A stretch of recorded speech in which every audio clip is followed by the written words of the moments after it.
Hello বন্ধুরা, তোমরা কেমন আছো? আশা করি খুব ভালো আছো। আমি খুব ভালো আছি। চলে এসেছে তোমাদের কাজল দিয়ে একটা নতুন রান্নার রেসিপি নিয়ে। তো আজকে কি রান্না করব সবটাই তোমাদের শেয়ার করব ভিডিওর মাধ্যমে। এখানে একটা বাঁধাকপি আমি কেটে সুন্দর করে ধুয়ে রেখেছিলাম। চলো প্রেসার কুকারে আমি সেদ্ধ করে নিচ্ছি। এখন কিন্তু গ্যাসের খুব মহঙ্গা চলছে, তাহলে গ্যাস বাঁচাবার জন্য একটু প্রেসার কুকারে সেদ্ধ করে নিলাম।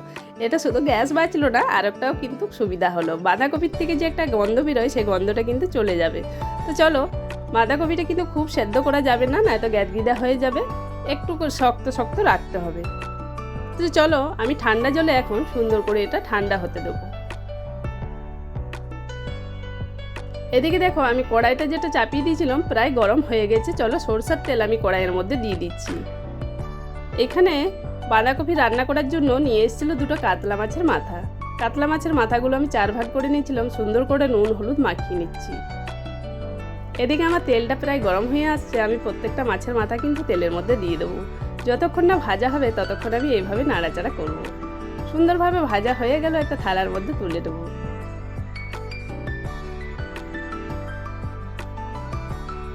তো এই তেলটার মধ্যে মশলাটা কিন্তু আমি রেডি করে নেবো। এখানে দিয়ে দিলাম একটু পাঁচফোড়ন, দিয়ে দিলাম গরম মশলা, আর দিলাম একটু তেজপাতা। এখানে দিয়ে দেবো আমি আদা কুচো আর রসুন কুচো।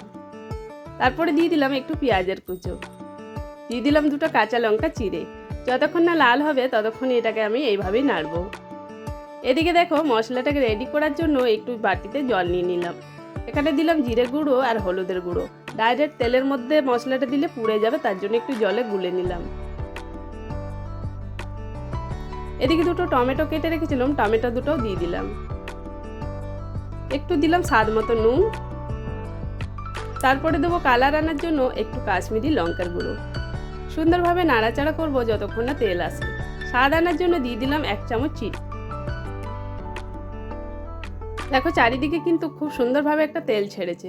বাঁধাকপিটি যে সেদ্ধ করে রেখেছিলাম ঠান্ডা হতে দিয়েছিলাম, সেটাই আমি এখন মশলার মধ্যে দিয়ে দিলাম।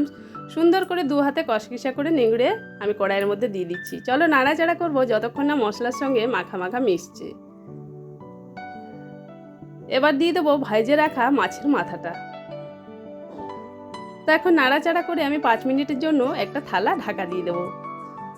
তা আমার ভিডিও তোমাদের কেমন লাগে অবশ্যই কিন্তু কমেন্ট করে জানাবেন। 5 মিনিট পর আবারও এলাম। তো দেখো বাঁধাকপির থেকে একটা খুব সুন্দর গন্ধ ছাড়ছে। চলো বাঁধাকপি আমার এখন পুরো রেডি। তো আমার রেসিপি কেমন লাগলো? আজকে বাঁধাকপি মাছের মাথা দিয়ে, কাতলা মাছের মাথা দিয়ে ছেঁচড়াটা রেসিপিটা কেমন লাগলো অবশ্যই কিন্তু কমেন্ট করে জানাবেন। টাটা বাই বাই, সবাইকে বলি ভালো থাকো সুস্থ।